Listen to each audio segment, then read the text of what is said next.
चर्चा में क्यों श्रृंखला के इस वीडियो में आज हम बात करेंगे पीएफआई यानी पॉपुलर फ्रंट ऑफ इंडिया की। हाल ही में आपने सुना होगा देश के विभिन्न इलाकों में पीएफआई के ऊपर राष्ट्रीय जांच एजेंसी यानी एनआईए के द्वारा छापेमारी और कई सारे कार्यकर्ताओं की गिरफ्तारी की गई। और 28 सितंबर 2022 को गृह मंत्रालय ने एंटी टेररिस्ट एक्ट यानी यूएपीए एक्ट 1967 के धारा 3(1) के तहत पीएफआई पर और उससे जुड़े हुए तमाम संगठनों पर 5 साल के लिए प्रतिबंध लगा दिया। तो आज के इस क्लास में हम बात करेंगे पीएफआई की, यानी पीएफआई से जुड़े हुए विभिन्न पहलुओं का विश्लेषण करेंगे।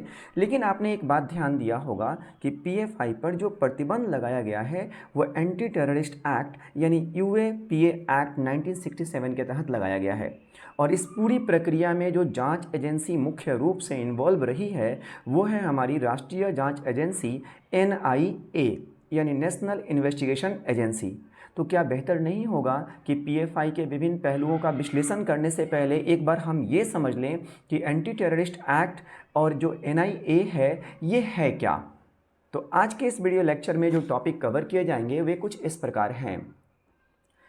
यूएपीए एक्ट क्या है, एंटी टेररिस्ट एक्ट यूएपीए की आलोचना किन आधारों पर की जाती है, और हमारी जो राष्ट्रीय जांच एजेंसी है एनआईए इसके संरचना एवं कार्य, और पीएफआई की स्थापना का इतिहास, पीएफआई को समाज और देश विरोधी क्यों देखा जा रहा है, और पीएफआई का आतंकवाद से क्या कनेक्शन रहा, और अंत में हम देखेंगे पीएफआई पर प्रतिबंध की पूरी प्रक्रिया को।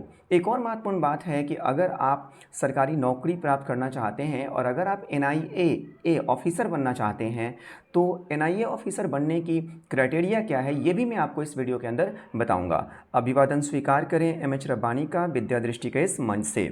पीएफआई भारत के 23 राज्यों में सक्रिय रहा और ख़ास करके ये केरल और कर्नाटक में काफ़ी एक्टिव रहा। पहले भी कई बार इस संगठन के ऊपर प्रतिबंध लगाने की मांग चलती रही है और वर्तमान में हमारे गृह मंत्रालय ने इस पर प्रतिबंध लगा दिया है। तो पीएफआई पर हम बात करेंगे, लेकिन पहले हम समझते हैं पीएफआई पर जिस एक्ट के तहत प्रतिबंध लगाया गया है वो कानून है क्या। यूएपीए एक्ट 1967 इसका फुल फॉर्म होता है on lawful activities prevention act यानी गैर कानूनी गतिविधि रोकथाम अधिनियम।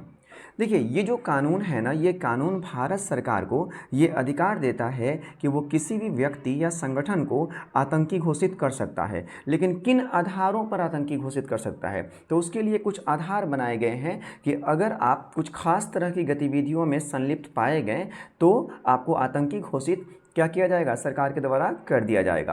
तो वो आधार हैं, पहला क्षेत्रीय अखंडता और संप्रभुता को नुकसान पहुंचाने वाली गतिविधियां, यानी ऐसा आपका कोई भी काम है जो भारत की क्षेत्रीय अखंडता और संप्रभुता को नुकसान पहुंचाता हो, या फिर आप किसी आतंकवादी कार्रवाई में शामिल हो रहे हैं, आतंकवादी घटना की आप प्लानिंग कर रहे हैं, या आतंकवाद को किसी भी तरह से आप इनकरेज कर रहे हैं, बढ़ावा दे रहे हैं, या आतंकवादी गतिविधियों में डायरेक्ट रूप से आप शामिल हो रहे हैं। तो अगर इस तरह की गतिविधियों में कोई भी व्यक्ति या संस्था संलिप्त होगी तो इस यूएपीए एक्ट के तहत भारत सरकार के पास अधिकार है कि उस व्यक्ति या संस्था को आतंकी घोषित कर सकता है।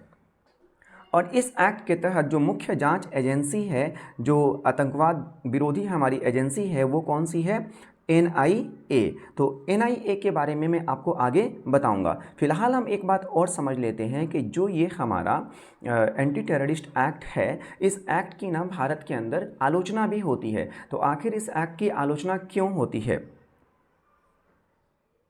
एंटी टेररिस्ट एक्ट यूएपीए की आलोचना के कुछ आधार हैं। पहले 2 आधारों पे हम ध्यान देंगे। पहले देखिए, पहला है राजनीतिक विरोधियों के खिलाफ दुरुपयोग और अल्पसंख्यकों के विरुद्ध दुरुपयोग। मतलब ऐसा कहा जाता है कि जो ये एक्ट है इसका सरकारें जो है राजनीतिक विरोधियों के खिलाफ इसका दुरुपयोग करती हैं या अल्पसंख्यकों के विरुद्ध इसका दुरुपयोग होता है। जैसे आपने नोटिस किया होगा एंटी सीएए और एंटी एनआरसी जो प्रोटेस्ट हो रहे थे, उन प्रोटेस्टर्स में काफ़ी संख्या में लोगों को यूएपीए एक्ट के तहत क्या किया गया, अरेस्ट किया गया।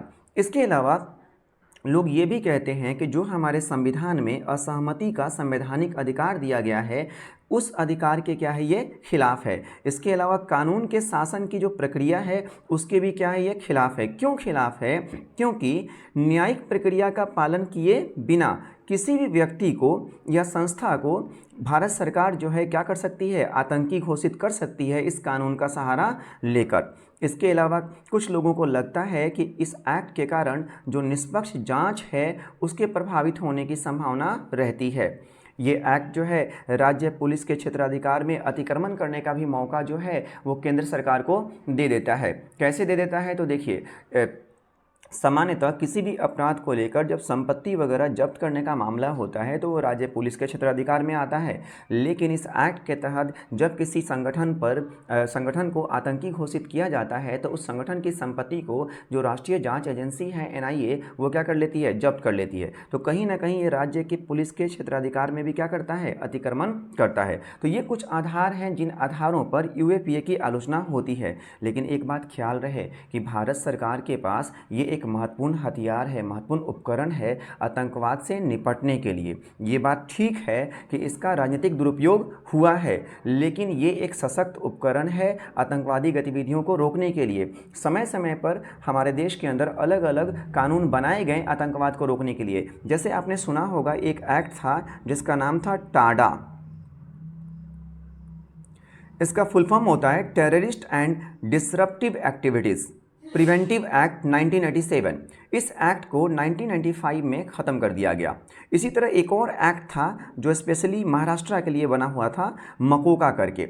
उसी तरह एक एक्ट और था पोटा, POTA, पोटा। तो ये टाडा है, मकोका है या पोटा है, ये समय समय पर ये सारे के सारे कानून जो हैं आतंकवादी गतिविधियों को रोकने के लिए ही बनाए गए थे। और उसी तरह का एक कानून क्या है, UAPA एक्ट है। तो इसका दुरुपयोग होता है, इसमें कोई दो राय नहीं है, लेकिन ये हमारे सरकार के पास आतंकवादी गतिविधियों को रोकने के लिए एक सशक्त उपकरण है, सशक्त हथियार है।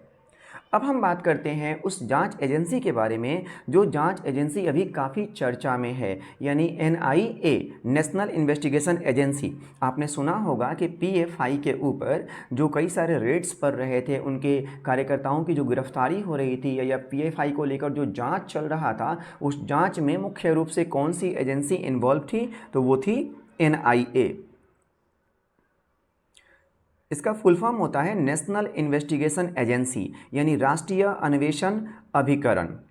इसे सामान्यतः राष्ट्रीय जांच एजेंसी कहा जाता है, यानी राष्ट्रीय जांच एजेंसी के रूप में इसे जाना जाता है। इसकी स्थापना 31 दिसंबर 2008 को हुई और एक एक्ट के माध्यम से हुई। देखिए, नेशनल इन्वेस्टिगेशन एजेंसी एक्ट 2008। अब मेरा आपसे एक सवाल है, मेरा सवाल आपसे ये है कि आप मुझे बताएं कि जो राष्ट्रीय जांच एजेंसी NIA है, इसकी स्थापना एक अधिनियम के माध्यम से हो रही है, तो इसे हमें एक सांविधिक निकाय कहना चाहिए या संवैधानिक निकाय कहना चाहिए? आप हमें कमेंट करके बता सकते हैं। अच्छा, एक छोटी सी कहानी, इंसिडेंस मैं आपको बताता हूँ। बेसिकली NIA की स्थापना हुई कैसे। आपने सुना होगा एक काफ़ी पॉपुलर मामला था 26/11 करके। 26/11 का एक आतंकी हमला हुआ, 26 नवंबर 2008 का मामला है। जो महाराष्ट्र का छत्रपति शिवाजी टर्मिनल है, उस पर आतंकवादी समूह ने क्या किया, अटैक कर दिया था, जिसमें एक काफ़ी पॉपुलर आतंकवादी जो पकड़ा गया, अजमल कसाब नाम का, जिसको आगे जाकर फांसी दे दी गई। तो ये जो 26/11 वाली घटना हुई इस घटना के बाद भारत सरकार को ये एहसास हुआ कि आतंकवादी गतिविधियों को रोकने के लिए हमारे पास कोई डेडिकेटेड, यानी कोई हमारे पास विशेष एजेंसी होनी चाहिए। और उसी के बाद क्या होता है, NIA का निर्माण होता है।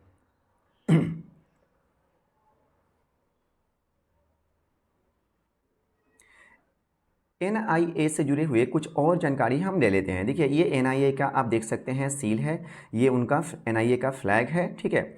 और NIA के बारे में क्या कहा गया, यहाँ पे बोला गया है कि एक फेडरल एजेंसी है। फेडरल एजेंसी का मतलब संघीय एजेंसी, यानी कि इसका जो काम का दायरा होगा वो पूरा क्या होगा, भारत होगा, ठीक है। और ये कौन से मंत्रालय के अधीन आती है, तो ये आती है हमारे गृह मंत्रालय के अधीन आती है। मुख्यालय जो है इसका वो नई दिल्ली में है। और अभी जो हमारे गृह मंत्री हैं वो कौन है, अमित साहब हैं। और जो NIA के डायरेक्टर जनरल हैं वो हैं दिनकर गुप्ता।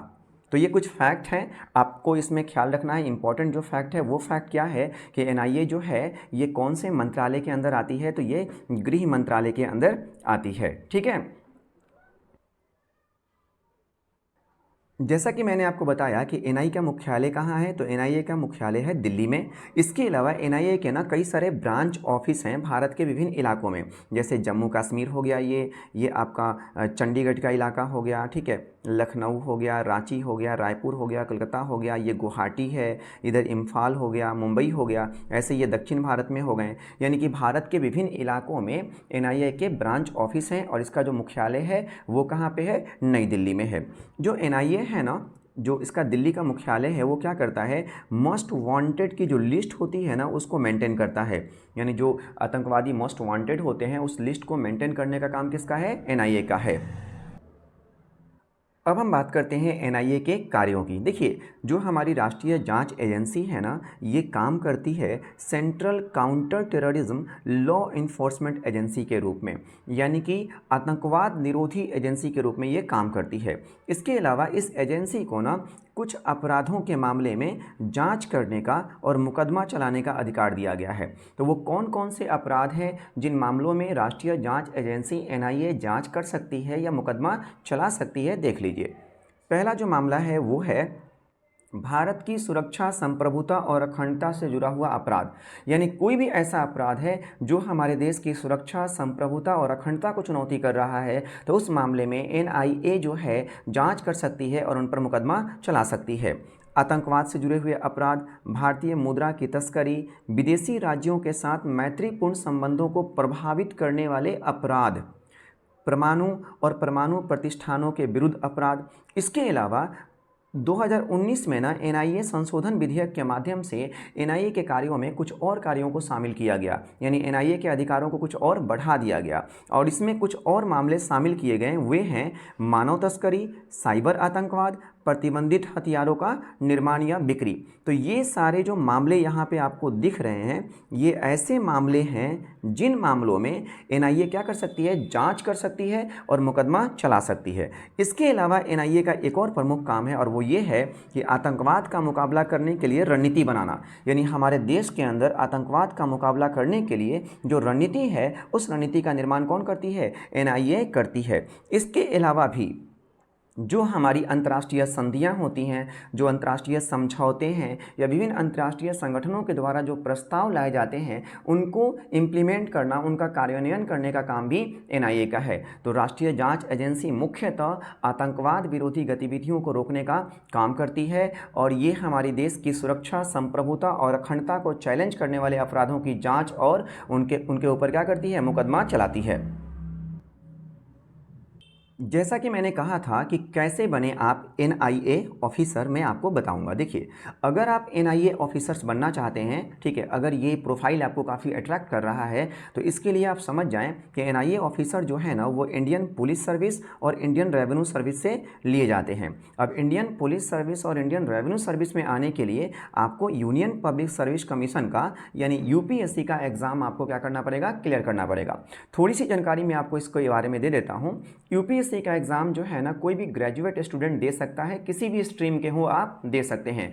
ये जो परीक्षा होती है मुख्यतः 3 चरणों में होती है। जो पहला चरण है प्रारंभिक परीक्षा, वो वस्तुनिष्ठ होता है यानी ऑब्जेक्टिव होता है। जो दूसरा चरण होता है मुख्य परीक्षा का, वह लिखित परीक्षा होती है। लिखित परीक्षा के अंकों के आधार पर फिर क्या होता है, इंटरव्यू कॉल होता है और फिर फाइनली आपका इंटरव्यू होता है। और फिर जो लिखित परीक्षा है और जो इंटरव्यू है, इनके अंकों के आधार पर मेरिट लिस्ट तैयार किया जाता है और उसके बेस पर आपको डिफरेंट सर्विसेज में, जैसे कि आईएएस है, आईपीएस है, आईएफएस, आईआरएस या फिर सेंट्रल गवर्नमेंट की अदर कुछ सर्विसेज होती हैं, उनमें आपको रिक्रूट किया जाता है। तो अगर आप एनआईए ऑफिसर बनना चाहते हैं तो रास्ता क्या है, यूपीएससी है। और यूपीएससी के थ्रू फिर कहाँ पे, इंडियन पुलिस सर्विस में जाएं आप या इंडियन रेवेन्यू सर्विस में जाएं और फिर वहाँ से आप as a NIA officer select हो सकते हैं।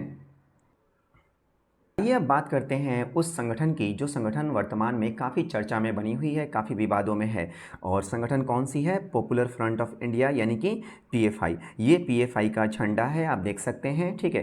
पीएफआई जो है पहले की एक संगठन थी, नेशनल डेवलपमेंट फ्रंट करके, यानी राष्ट्रीय विकास मंच, उसी की उत्तराधिकारी संगठन है। इस संगठन का निर्माण 2006 में होता है और हुआ ये था कि 3 राज्यों के ना कुछ क्षेत्रीय संगठन थे, वो संगठन आपस में मिले और मिलकर क्या किया, पीएफआई का निर्माण किया। तो ये मैं आपको आगे डिटेल में बताऊंगा। यहाँ पे आपको फोकस देखिए क्या करना है। यहाँ पे आप ख्याल कीजिए कि इस संगठन के बारे में क्या बोला जा रहा है कि ये संगठन किस टाइप का संगठन है। तो ये इस्लामिक एक्टिविस्ट ऑर्गेनाइजेशन है, यानी कि एक इस्लामिक संगठन है। इस संगठन का पर्पस क्या है, उद्देश्य क्या है, तो मुस्लिम पॉलिटिकल मोबिलाइजेशन, यानी मुसलमानों को राजनीतिक रूप से क्या करना, मोबिलाइज करना, और इसके अलावा काउंटरिंग हिंदू नेशनलिज्म। वर्तमान भारत में राष्ट्रवाद का एक नया रूप जो देखने को मिल रहा है, जो चर्चा में है, हिंदू राष्ट्रवाद। तो हिंदू राष्ट्रवाद को काउंटर करना और मुसलमानों को राजनीतिक रूप से मोबिलाइज करने का उद्देश्य है इस संगठन का। इसका मुख्यालय जो है नई दिल्ली में है, ठीक है। और ये जो संगठन है भारत में तो काम कर रही है, लेकिन इसके प्रभाव जो है भारत से बाहर भी देखने को मिले हैं। आगे मैं आपको ये चीज़ें डिटेल में बताऊंगा। अब देखिए पीएफआई के बारे में हम कुछ और जानकारी लेते हैं। पीएफआई अपने वेबसाइट पर अपने बारे में दावा क्या करती है। पीएफआई कहती है कि वो एक गैर सरकारी संगठन है और ये एक नव सामाजिक आंदोलन है, मतलब अपने आप को एक समाज सुधार करने वाले आंदोलन के रूप में ये अपने आप को रिप्रेजेंट करते हैं, ठीक है। जो बिल्कुल ही एक क्या है, बेतुकी सी बात लगती है, इलॉजिकल लगती है। इनके कामों को अगर आप देखिएगा तो किसी भी तरह से इनके द्वारा किए गए गतिविधियों को सामाजिक आंदोलन तो नहीं कहा जा सकता, ठीक है। ये कहते हैं कि हम ना सशक्तिकरण का प्रयास कर रहे हैं, किसके लिए, तो वंचित एवं उत्पीड़ित वर्ग के लिए। और इनके हिसाब से वंचित एवं उत्पीड़ित वर्ग कौन है, तो खास करके मुस्लिम समुदाय। इनको लगता है कि भारत में जो मुस्लिम समुदाय है वो वंचित वर्ग है और वो उत्पीड़ित है, उसका लंबे समय से शोषण होता आया है, तो हम इनके सशक्तिकरण का प्रयास करेंगे।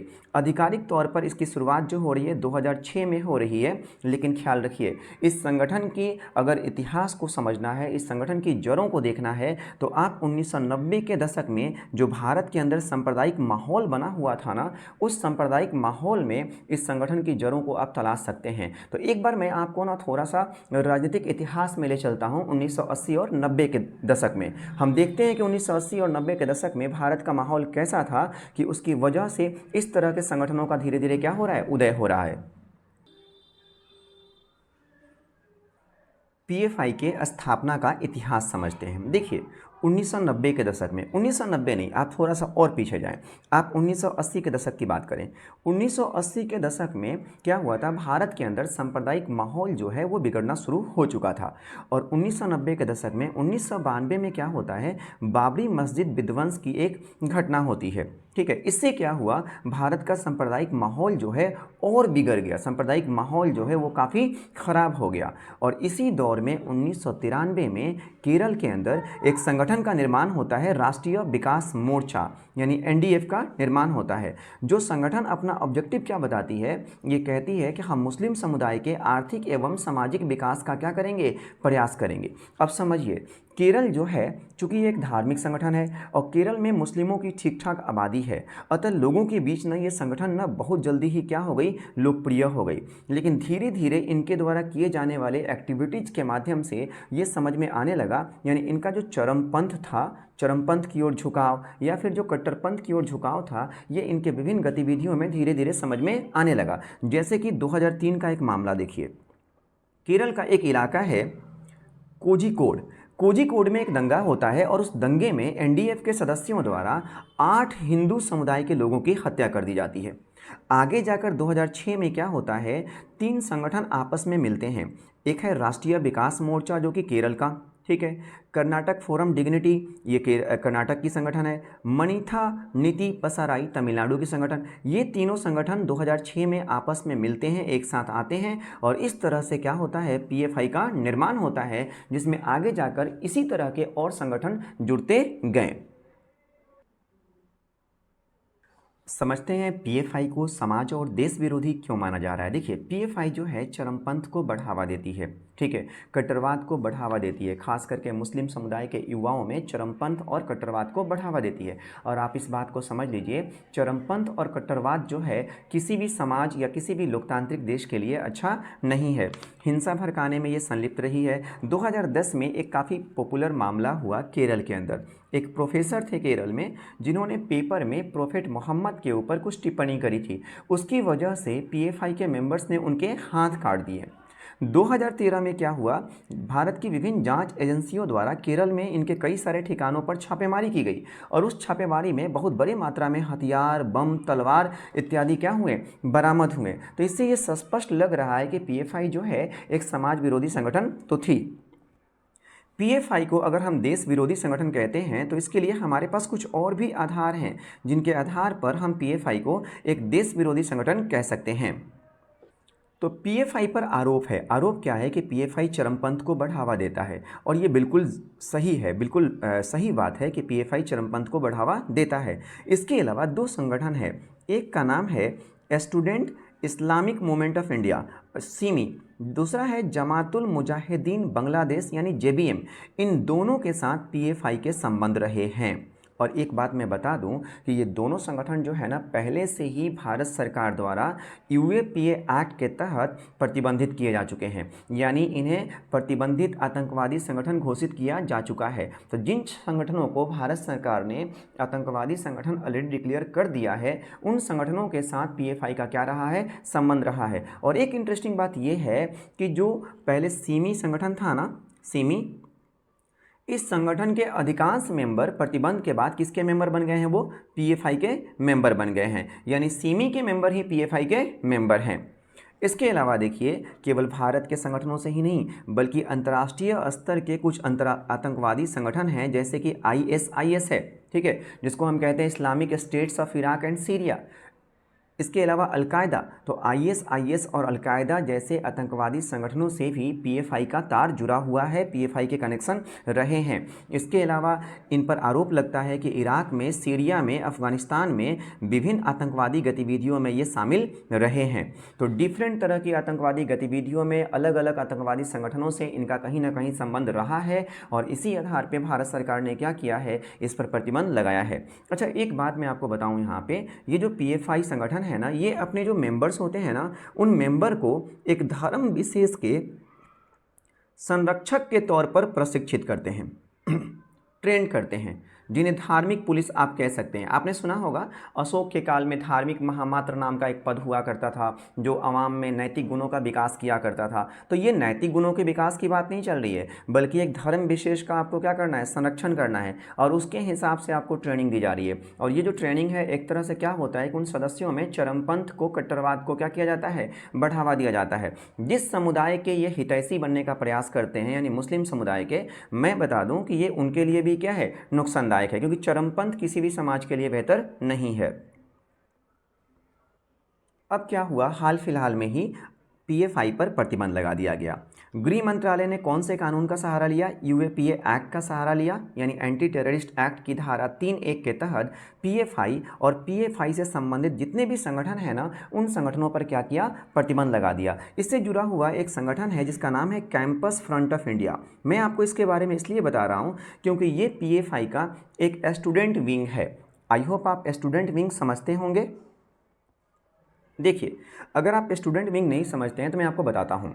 स्टूडेंट विंग जो होता है ना, हर पॉलिटिकल पार्टी का एक स्टूडेंट विंग होता है जो कि यूनिवर्सिटी के इलेक्शन में चुनाव लड़ते हैं। यानी यूनिवर्सिटी का जो पॉलिटिक्स होता है, यूनिवर्सिटी का जो इलेक्शन होता है उसमें ये इन्वॉल्व रहते हैं। जैसे आपने सुना होगा जो बीजेपी है,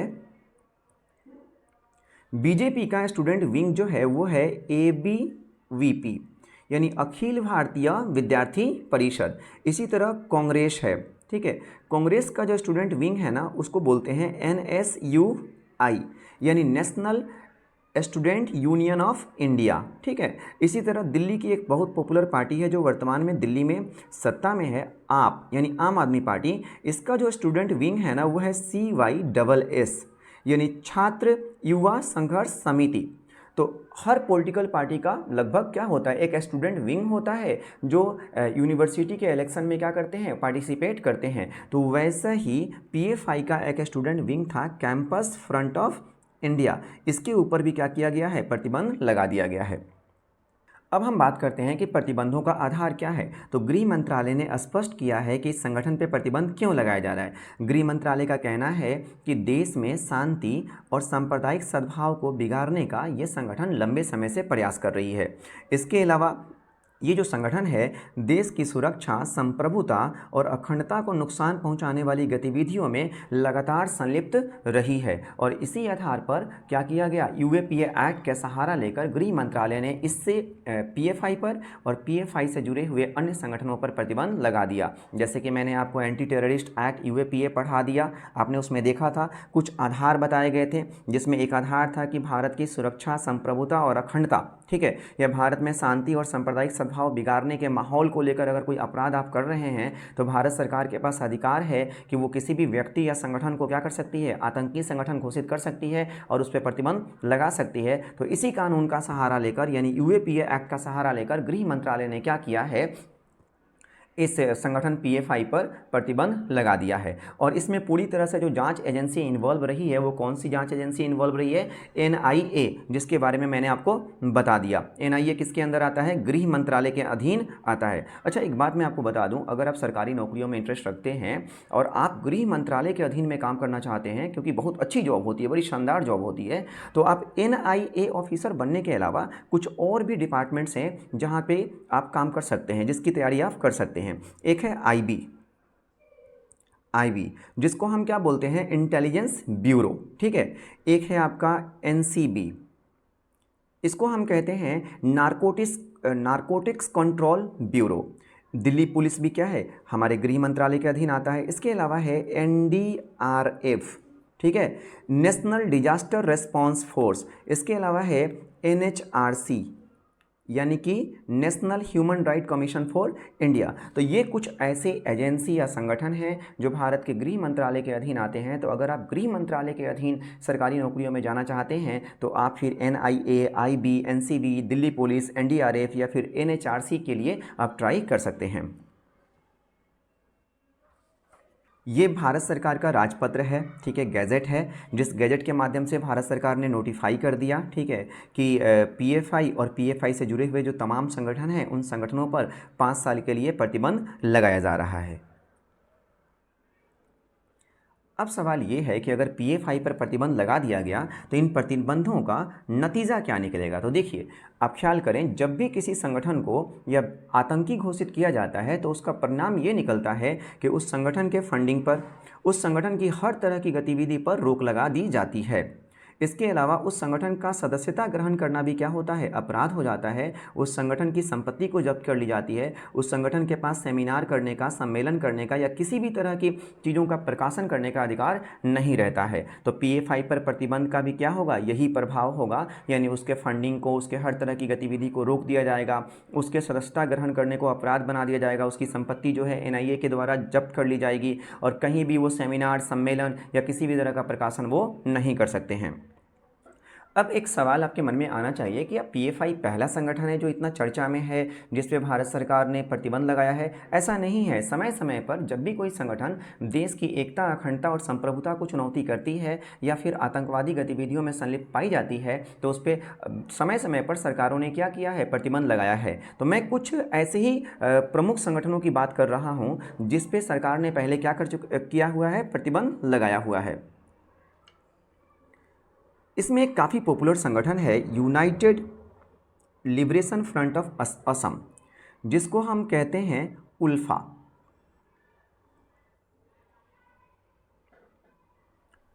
इसमें एक बहुत पॉपुलर संगठन है जिसे हम कहते हैं क्या, United liberation front of Assam यानी उल्फा। ये जो उल्फा संगठन है ना, इसकी बेसिकली मांग क्या रही है, इसकी प्रमुख मांग ये रही है कि जो असम का इलाका है और असम के आसपास के इलाके को मिलाकर भारत से ये एक अलग देश बनाना चाहते हैं। यानी ये संगठन अलगाववादी गतिविधियों में शामिल रहा और इसीलिए इस संगठन पर 1990 में भारत सरकार ने प्रतिबंध लगा दिया। इसी तरह का एक और संगठन है जिसका नाम है international Sikh youth federation, ISYF। इस संगठन की जो प्रमुख मांग है, ये कहते हैं कि जो सिख बहुल इलाका है ना, उन इलाकों को भारत से अलग करके एक अलग देश खालिस्तान का निर्माण किया जाए। यानी कि ये खालिस्तान समर्थक आंदोलन करते थे, ठीक है। भारत सरकार ने इन पर क्या किया है, 2002 में प्रतिबंध लगा दिया। और ख्याल रहे, इस संगठन पर केवल भारत ने ही प्रतिबंध नहीं लगाया है, बल्कि अमेरिका ने, यूरोपीय यूनियन ने, कनाडा ने, ऑस्ट्रेलिया ने, जापान ने भी इस संगठन पर प्रतिबंध लगाया हुआ है। इसके अलावा भारतीय कम्युनिस्ट पार्टी जो है, उसका एक विंग था भारतीय कम्युनिस्ट पार्टी मार्क्सवादी लेनिनवादी पीपल्स वार। ये जो पीपल्स वार ग्रुप था ना, इस पे 2004 में प्रतिबंध लगा दिया गया और इसे भी आतंकवादी संगठन घोषित कर दिया गया है। तो ये कुछ ऐसे संगठन हैं जिन संगठनों पर भारत सरकार ने पहले ही देश विरोधी गतिविधियों में शामिल होने के आधार पर प्रतिबंध लगाया हुआ है।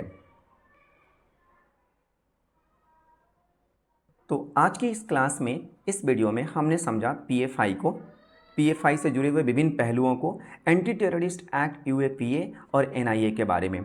इसी तरह के किसी और नए राष्ट्रीय अंतर्राष्ट्रीय घटनाक्रम के साथ हम आपसे दोबारा मिलेंगे और जो भी विषय चर्चा में होगा उस विषय से जुड़े हुए विभिन्न पहलुओं का हम फिर से क्या करेंगे, विश्लेषण करेंगे। इस श्रृंखला के अलावा एक और श्रृंखला हम लेकर आ रहे हैं, जागरूक बने। ठीक है, तो पढ़ते रहें, व्यस्त रहें, ठीक है, और देश हित में किसी न किसी तरह से आप योगदान करते रहें। मिलते हैं अगली वीडियो में, तब तक के लिए नमस्कार।